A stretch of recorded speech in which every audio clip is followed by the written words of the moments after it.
Hey, old double 1/8 Seth Shadow here.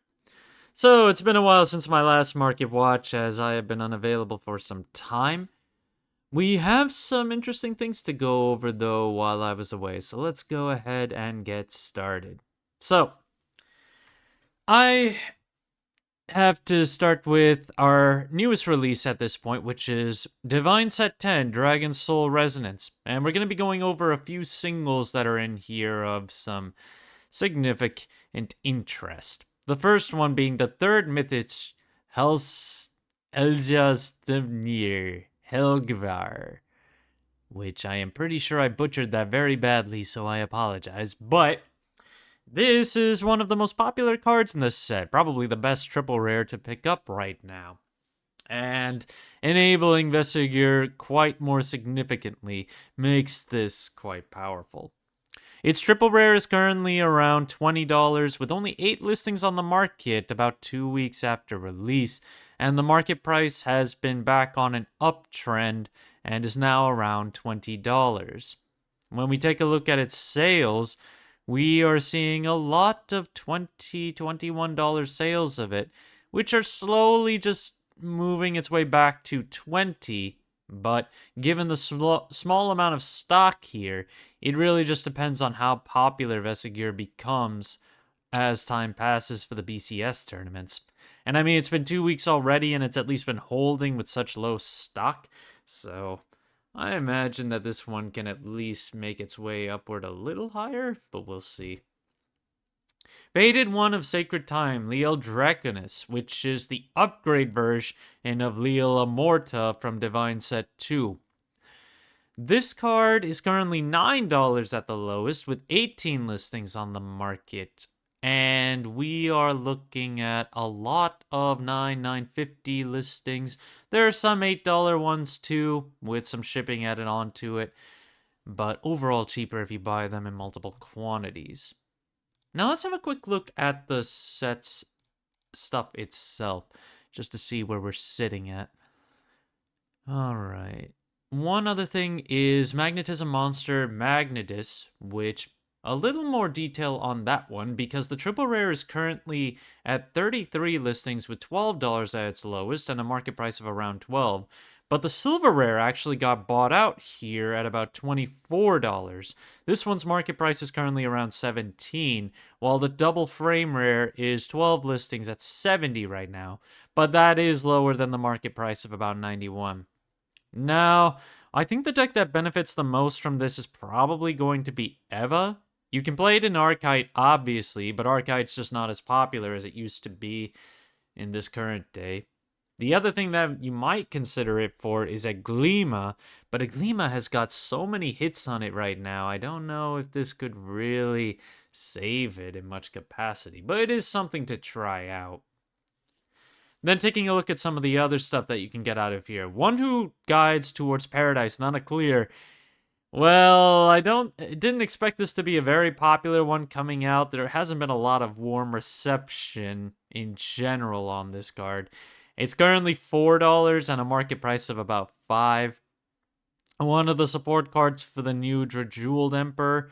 Demonic Jewel Dragon Geodral is currently a little bit higher than Nanaclear is at almost $6, and the market price is about $6.50. Booster cases of Drag Soul Resonance are underneath $1,000 at $938 right now. If you want the secret rare of the third mythic, it's currently around $400. If you're looking to improve Impaldio, Veridal Hedy's triple rare is under $1 right now. Other stuff to take a look at. Let's see. Grazing Charm Dante. What was this one for? When it's placed on rearguard with a token unit, draw. You have a grade 3 or greater Vanguard +5. Token units for Lyrical Monasterio. I'm trying to remember what this one would be used for, because I cannot remember a Lyrical Monasterio deck off the top of my head that uses tokens. Interesting. But let's take a look at where the second page is going as well. So, a Bloom in Paradise Seed Meat Fallet, which is Nana Clear's order card. The frame rare has 8 listings on the market starting at $5. Juicy Fruit Turina's secret rare. This also just came out with this at $120 for the secret rare. Let me see what this did it. Oh, wait a second. This is the one, isn't it? It makes plant tokens. Okay. So this is what that support card is used for. Other things. Sylvan Beast Katar Chael, which is a double rare. Under $1 to pick that one up. The silver rare of Liel Draconis is currently around $30. Some of the other support cards for Paradise, we're looking at one who arrived at Paradise leaves Feather Dragon for $250, which is also a triple rare. Sploosh Clutter Dragon. This one is Wyrmul support, I think. Under $1, so that wouldn't be too expensive. And then we have some more Siren support. Argo Siren Kurish, the silver rare of this one, which is a 5k grade 1. That's about $350 to pick up for that silver rare. So that's what we're looking at right now when it comes to DivineZ 10's release. Looking a bit back at DivineZ 8 with the Forte signed cards, I gotta say, it's kind of sad to see just how low they've become in terms of value. You could practically take I think this is supposed to be a full Morphonica deck that you could probably bling it out for less than $200 at this point. At about $8, Solitude of a Genius Forte, Nanami Hiromachi, is 16 listings with a market price of around 12, a massive fallout in market price, and there are a lot of $10 and lower listings available, and then we do have some $12 ones, but signed copies that are just this low makes it very easy to bling this deck out right now. Outside of the main unit herself, which I'm pretty sure is still expensive. Dancing Princess of Elegant Flames Justina, with Overlord's new promo that became available through the Skyrider manga. Even with that, Justina has dropped off in value. We're looking at about $4 right now for its triple rare with a market price of around $9. 23 listings as well. The silver rare has a market price of about $15 and $17 right now for its low-end listing, but the frame rare is currently $10 with a market price of about $12.50. And now I'm curious if these silver rares are even moving. Let's see. Nope. We haven't seen a sale of this since August, at least on here. And the available listings for this are 17 plus, moving up to 20. But considering we haven't seen a move since August, I can imagine this will drop off further like the others. Something that is massively big, though, is Shroud in Darkness, which is still a Michiru Hazuma Master Deck set exclusive. There are only 3 listings on the market for this card, starting at $75 now, and they're all $75. Availability: more recently, we've been seeing sales of this card at $58, moving up to $67, and then we did see a sale of this go at $75, which is insane. The card has just maintained quite highly as the deck set itself is becoming harder and harder to find, and more or less it's just been going up in value too. And it's a pretty solid Regulus piece overall. You manage to hold out until the late game and you can basically just play this for free. Drag Ritter Fallheart, which is the energy cycler for Dragon Empire from DivineZ 1. The triple rare is kind of low on listings right now. $23.25 is the current low, with a market price of about $22, which is seeing a recovery from the end of October, where it was closer to about $21. So it's actually not that much of a recovery, but it's a recovery.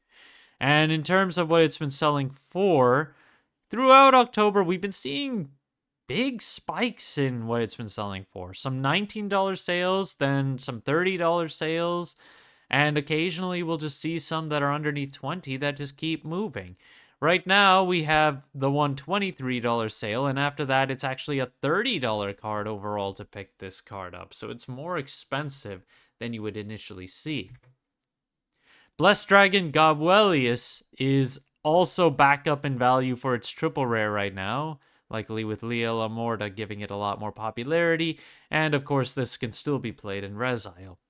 7 listings on the market, and the market price has been going back up from a low of about 21 to 28.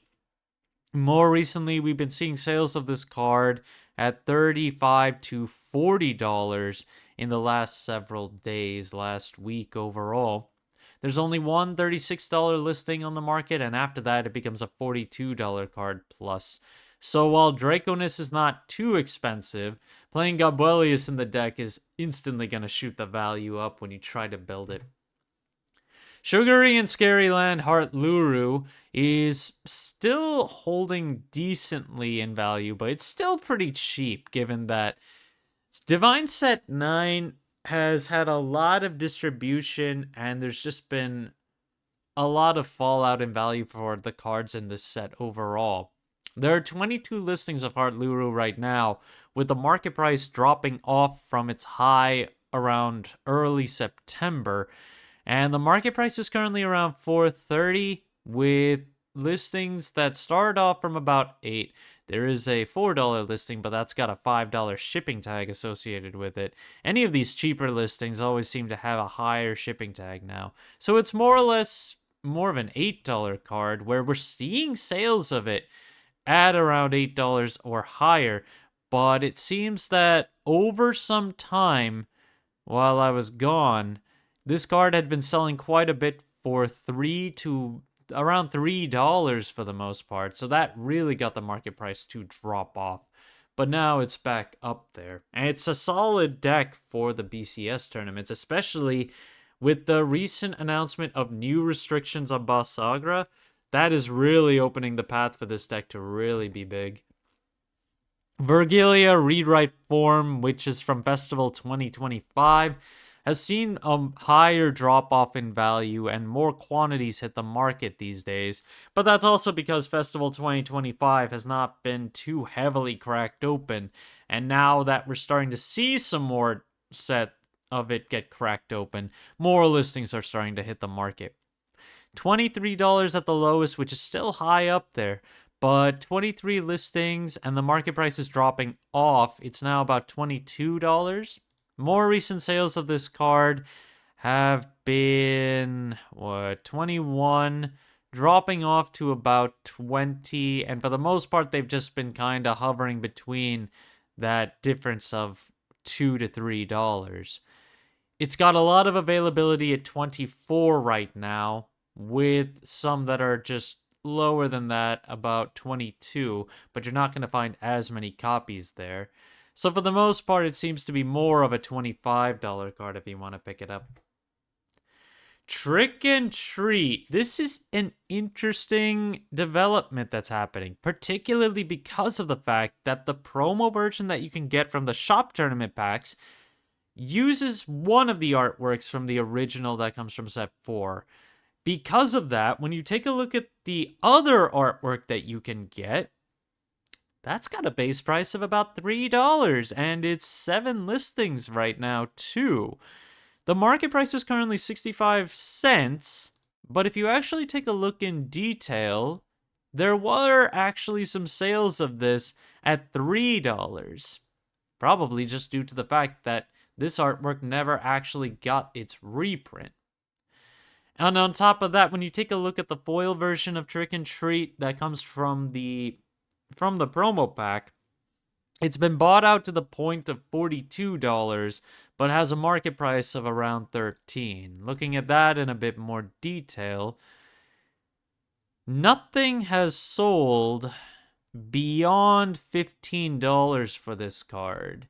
And with Fennel getting its new support later in January, there is the potential for this card to actually sell higher as we get closer and closer to that time. But for the time being, at $42, that's quite expensive. And then Bard of Brave Instrument Corino, which is one of Youthberg's best support cards, is again on buyout status, with a market price of about $23 and a base price of about $33 when it comes to its double rare. No frame rares on the market right now, and that market price is a bit lower at $22. Corino continuously just keeps on moving as Youthberg gets new news and more popularity and more support. So having these, you're going to need to maintain your play set if you intend to continue to play Youthberg, as unless we get a reprint of this card, this is very solid to just keep playing in the deck. That's going to be it for today. Thank you guys for watching. If you liked the video, please like and subscribe if you haven't already, and I will see you guys later.